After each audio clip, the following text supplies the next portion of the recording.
Today, we're embarking on an epic journey through time and space to uncover the secrets of one of the world's most fascinating countries, Egypt. Let's kick things off with a bird's-eye view of Egypt. Imagine a country where lush green meets endless golden sand. That's Egypt for you, a narrow strip of fertile land slicing through the Sahara Desert, all thanks to the life-giving Nile River.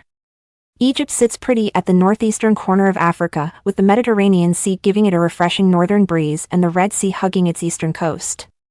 And don't forget the Sinai Peninsula, that little triangle of land that bridges Africa and Asia. Here's a mind-boggling fact: 95% of Egypt is desert. But the remaining 5% along the Nile is home to nearly 100 million people. Talk about a population squeeze. Ancient Egypt. Alright, let's wind the clock back to about 3100 BCE. This is where our story really kicks off, with King Menes uniting Upper and Lower Egypt. And just like that, ancient Egypt was born. For the next 3,000 years, Egypt was ruled by pharaohs, kings who were treated like living gods. These guys, and gals, shout out to Cleopatra, were responsible for some of the world's most jaw-dropping structures. Take the Great Pyramid of Giza, for example. Built around 2560 BCE, this massive monument has been turning heads for over 4,500 years.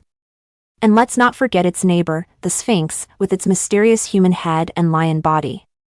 Talk about an odd couple. But the ancient Egyptians weren't just master builders. They were brainiacs too. They gave us hieroglyphics, those cool picture symbols you've probably seen in museums. They were also whizzes at math and medicine.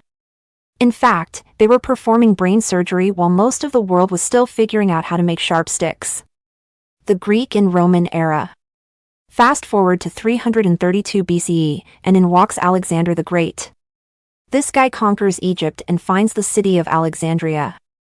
This city becomes a major center of learning, home to the famous Library of Alexandria.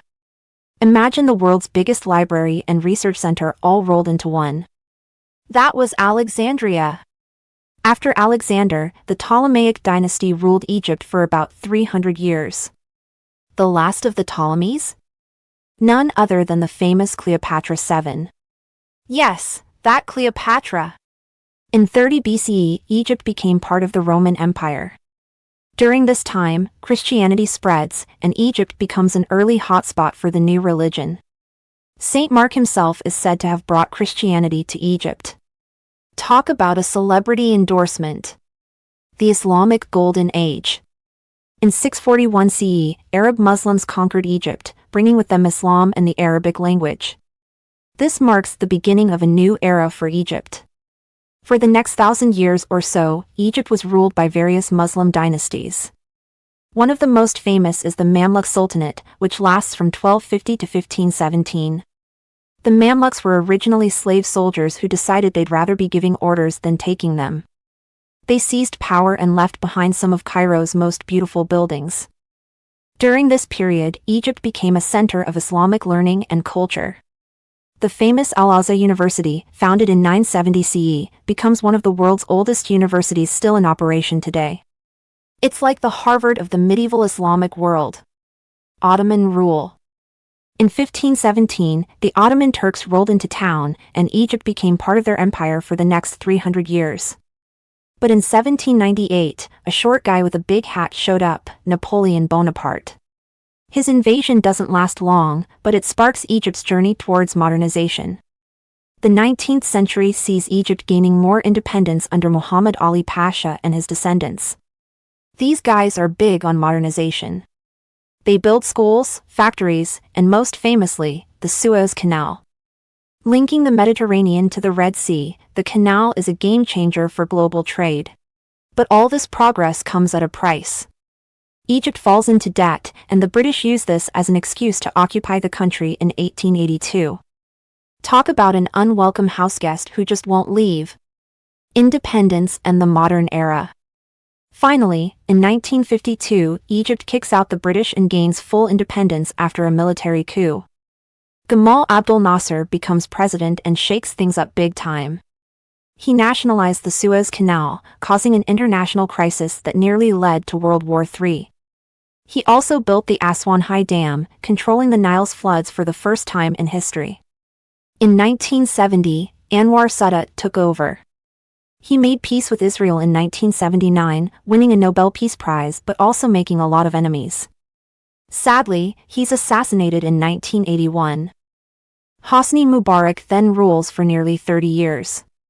His reign saw economic growth but also corruption and repression. The Arab Spring protests of 2011 finally forced him out. After a period of instability, including a brief rule by the Muslim Brotherhood, Abdel Fattah el-Sisi became president in 2014 and remains in power today. Egypt today. So, what's up with Egypt these days? Well, it's a country facing some big challenges, but also some exciting opportunities. Climate change is giving Egypt a hard time. Rising sea levels threaten the Nile Delta, where most Egyptians live. It's like Mother Nature is trying to give Egypt a not-so-gentle bath. At the same time, a dam project in Ethiopia could reduce the Nile's flow into Egypt. It's like someone's trying to turn off Egypt's tap. But Egypt isn't taking these challenges lying down. It's building a brand new capital city to ease overcrowding in Cairo. Imagine building a whole new city from scratch. It's like SimCity in real life. Egypt's also going green in a big way. It's investing in renewable energy, aiming to get 42% of its electricity from green sources by 2035. Solar panels in the desert? Now that's a bright idea. Tourism, a major part of Egypt's economy, is bouncing back after years of political turmoil. And let's face it, who doesn't want to see the pyramids at least once in their life?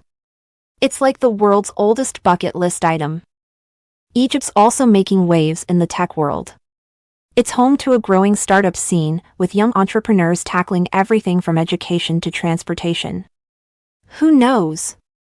The next big app might just come from the land of the pharaohs.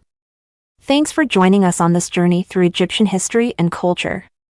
If you enjoyed this video, don't forget to like, subscribe, and hit that notification bell. And tell us in the comments, what's your favorite fact about Egypt?